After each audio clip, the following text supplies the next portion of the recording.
ನನ್ನ ಒಂದು ಊಹೆ ಅಷ್ಟೇ ಇದು, ನನಗೇನು ಗೊತ್ತಾಗ್ತಾ ಇಲ್ಲ, ನಾನು ಸ್ವಲ್ಪ ಟೈಮ್ ಬೇಕು, ನನಗೆ ಸಪ್ರೇಟಾಗಿರಬೇಕು, ಅಲೋನ್ ಆಗಿರಬೇಕು ಅಂತ ಹೇಳ್ತಾಳೆ. ಸರಿ ಆಯಿತು, ನೀವು ಹೇಳಿದ್ದೇ ಸರಿ ಇರ್ಬೋದು ಅಂತ ಇನ್ಸ್ಪೆಕ್ಟರ್ ಅಲ್ಲಿಂದ ಮತ್ತೆ ಆ ಕೊಲೆಯಾದಂತಹ ರೂಮ್ಗೆ ಹೋಗ್ತಾರೆ.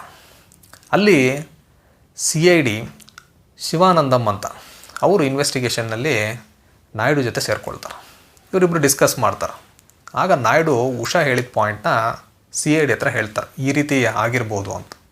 ಈಗ CID ಹೇಳ್ತಾರೆ, ಹಾಗೆ ಆಗಿರೋದಕ್ಕೆ ಚಾನ್ಸ್ ತುಂಬ ಕಡಿಮೆ, ಯಾಕಂದರೆ ನಾನು ಬಂದಿದ್ದ ತಕ್ಷಣ ಇಲ್ಲಿದ್ದಂತಹ ಬ್ಯಾಂಕ್ ಪಾಸ್ಬುಕ್ನ ನೋಡಿದೆ.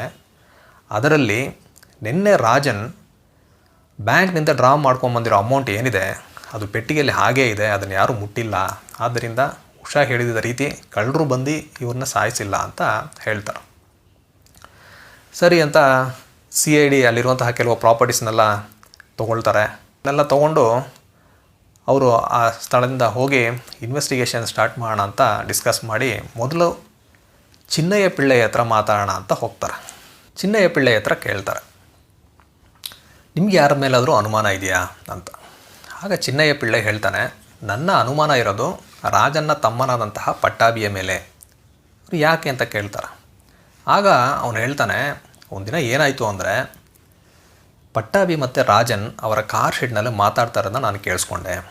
ಏನಾಗ್ತಾಯಿದೆ ಅಂದರೆ ಪಟ್ಟಾಭಿಗೂ ರಾಜನ್ಗೂ ಆಸ್ತಿಯ ಒಂದು ವಿಚಾರದಲ್ಲಿ ಮನಸ್ತಾಪ ಉಂಟಾಗಿದೆ. ರಾಜನ್ ತಮ್ಮನಿಗೆ ಆಸ್ತಿಯಲ್ಲಿ ಪಾಲು ಕೊಡಲು ನಿರಾಕರಿಸ್ತಾ ಇದ್ದ. ಅದರಿಂದ ಕೋಪಗೊಂಡಂತಹ ಪಟ್ಟಾಭಿ ಅವನ ಜೊತೆ ಜಗಳ ಮಾಡ್ತಾಯಿದ್ದ. ಆ ಒಂದು ಆರ್ಗ್ಯುಮೆಂಟ್ ಏನಾಯಿತು, ತುಂಬ ಹೀಟೆಡ್ ಆರ್ಗ್ಯುಮೆಂಟಾಗಿ ಕನ್ವರ್ಟ್ ಆಗಿ ಒಂದು ಹಂತದಲ್ಲಿ ಪಟ್ಟಾಭಿ ಏನು ಮಾಡ್ತಾನಂದರೆ, ನಾನು ಆಸ್ತಿಗೋಸ್ಕರ ಏನು ಮಾಡೋಕ್ಕೂ ಯೋಚನೆ ಮಾಡೋದಿಲ್ಲ, ನಿನ್ನ ಪ್ರಾಣ ಹೋದರೂ ಹೋಗ್ಬೋದು ಅಥವಾ ನನ್ನ ಪ್ರಾಣ ಹೋದರೂ ಹೋಗ್ಬೋದು, ಆದರೆ ನಾನು ಆ ರೀತಿ ಮಾಡದೇ ಇರೋ ಥರ ನೀನು ನೋಡ್ಕೋ ಅಂತ ಹೇಳಿ ಕೋಪದಲ್ಲಿ ಹೇಳಿಬಿಟ್ಟು ಹೊರಟೋದ ಅಂತ ಹೇಳ್ತಾನೆ. ಸೊ ಆದ್ದರಿಂದ ನನ್ನ ಊಹೆ ಏನು ಅಂದರೆ, ಈ ಒಂದು ಸಂಭವ ಏನು ನಡೀತು ಬೆಳಗ್ಗೆ, ಆಗ ರಾಜನ್ ಅವರು ಜಪಾನಿಯರು ಚೆನ್ನೈ ಮೇಲೆ ಬಾಂಬ್ ಹಾಕ್ತಾರಂತ ತಿಳಿದು ಊರು ಬಿಟ್ಟು ಹೋಗೋಕ್ಕೆ ಸಿದ್ಧತೆ ಮಾಡ್ಕೊಂಡಿದ್ದಿರಬೇಕು. ಆ ಸಮಯದಲ್ಲಿ ಅಲ್ಲಿ ಬಂದಂತಹ ಪಟ್ಟಾಭಿ, ನೀನು ಆಸ್ತಿನೆಲ್ಲ ತೊಗೊಂಡು ಊರು ಬಿಟ್ಟು ಹೋಗಿದ್ರೆ ನಾನೇನು ಮಾಡೋದು, ನನ್ನ ಆಸ್ತಿ ನನಗೆ ಕೊಟ್ಬಿಟ್ಟು ಹೋಗು ಅಂತ ಆರ್ಗ್ಯುಮೆಂಟ್ ಆಗಿರಬೇಕು.